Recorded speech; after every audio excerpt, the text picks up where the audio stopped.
Hi yours, வெள்ளை பூசணி வச்சு இட்லி தோசைக்கு டேஸ்டான ஹெல்த்தியான வெள்ளை பூசணி சாம்பார் எப்படி செய்யலான்னு பார்க்கலாம் வாங்க. இந்த வெள்ளை பூசணி குடல் கழிவுகளை அகற்றக்கூடியதுங்க. நமக்கு குடலில் ஏற்படக்கூடிய அல்சரை குணப்படுத்தக்கூடியது, உடல் உஷ்ணத்தை தணிக்கக்கூடியது, அதிகப்படியான ஃபைபர் இருக்கிறதுனால நமக்கு வெயிட் லாஸ்க்கு சப்போர்ட் பண்ணும், நம்ம கெட்ட கொழுப்புகளை கரைக்கக்கூடியது. இவ்வளோ அதிக நற்பலன் கொண்டது வெள்ளை பூசணி.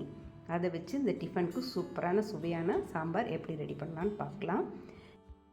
இந்தளவு வெள்ளை பூசணி எடுத்துக்கோங்க. நல்லா பழுத்த 2 தக்காளி, ஒரு பச்சை மிளகாய் எடுத்துக்கோங்க. 1 கப் துவரம் பருப்பில் 2 பல்லு பூண்டு, 1/4 டீஸ்பூன் மஞ்சத்தூள் போட்டு வேக வச்சு எடுத்து வச்சுக்கோங்க. கடாயை வச்சு 2 டீஸ்பூன் கடலை எண்ணெய் ஊற்றிக்கோங்க. 1/4 டீஸ்பூன் கடுகு, 1/4 டீஸ்பூன் ஜீரகம், 1/4 டீஸ்பூன் சோம்பு, 1/4 டீஸ்பூன் வெந்தயம், இதெல்லாம் 1 by 1 ஆட் பண்ணிக்கோங்க. இது பொரிஞ்சதும் சிறிதளவு கருவேப்பிலையை இதில் ஆட் பண்ணிக்கோங்க. கருவேப்பிலை முருகினதும் கட் பண்ணி வச்சுருக்க ஒரு பெரிய வெங்காயத்தை இதில் ஆட் பண்ணிக்கோங்க. பெரிய வெங்காயம் கலர் மாறுற அளவுக்கு வதக்கி விட்டுக்கோங்க. இப்போ இதில் 1/2 டீஸ்பூன் பெருங்காயத்தூளை ஆட் பண்ணிக்கலாம். இப்போ கட் பண்ணி வச்சுருக்க பச்சை மிளகாயை ஆட் பண்ணிக்கோங்க. பச்சை மிளகாய் ஆட் பண்ணி லேசாக வதக்கி விட்டு தக்காளியை ஆட் பண்ணிக்கோங்க. தக்காளியில் இருக்கக்கூடிய ராஸ்மல் போகிற அளவுக்கு நல்லா ஒரு 3 நிமிஷம் வதக்கி விடுங்க. தக்காளி இது போல் சுருளை வதங்கினதும் கட் பண்ணி வச்சுருக்க வெள்ளை பூசணியை ஆட் பண்ணிக்கலாம். அடுப்பை மீடியம் ஃப்ளேம்லேயே வச்சுக்கோங்க.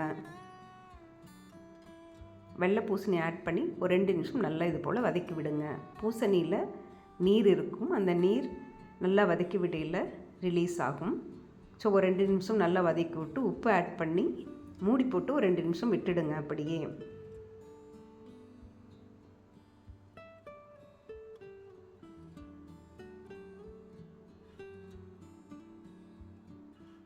இப்போ பூசணியில் இருக்க நீரெல்லாம் வெளியே வந்து வெள்ளை பூசணி பாதியளவு வெந்து ரெடியாக இருக்குது. இந்த ஸ்டேஜில் மல்லித்தூள், மிளகாத்தூளை ஆட் பண்ணிக்கோங்க.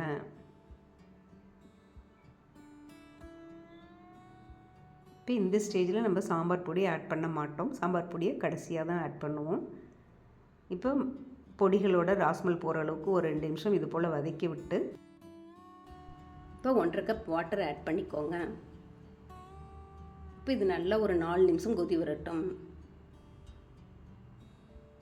இப்போ 4 நிமிஷம் நல்லா கொதி வந்ததும் கரைச்சி வச்சுருக்க 1/4 கப் புளியை இதில் ஆட் பண்ணிக்கோங்க. புளி ஆட் பண்ணி வேக வச்சு எடுத்து வச்சுருக்க பருப்பையும் இதில் ஆட் பண்ணிக்கலாம்.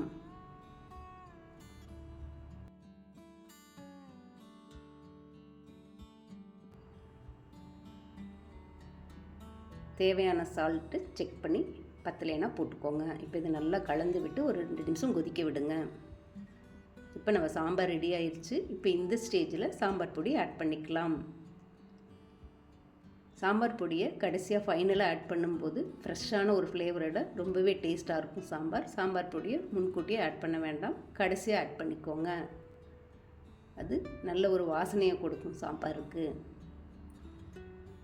இப்போ இது நல்லா கலந்து விட்டு 1/2 டீஸ்பூன் ஜாகரி இதில் ஆட் பண்ணிக்கோங்க. இந்த டிஃபன் சாம்பாருக்கு ஜாகரி ஆட் பண்ணும்போது ரொம்பவே டேஸ்ட்டாக இருக்கும். லேசான இனிப்போட புளிப்பு இனிப்பு கலந்த இந்த வெள்ளை பூசணி சாம்பார் ரொம்பவே டேஸ்ட்டாக இருந்தது இட்லி தோசைக்கு. நீங்களும் இது போல் சாம்பார் ரெடி பண்ணி எப்படி இருந்ததுங்கிறத கமெண்ட் பாக்ஸில் சொல்லுங்கள். ஹெல்த்தியான இந்த வெள்ளை பூசணி சாம்பார் ரெடி பண்ணி சாப்பிட்டு பாருங்கள். சூப்பராக இருக்கும். ஹெல்த்தியாக இருங்க, ஹாப்பியாக இருங்க.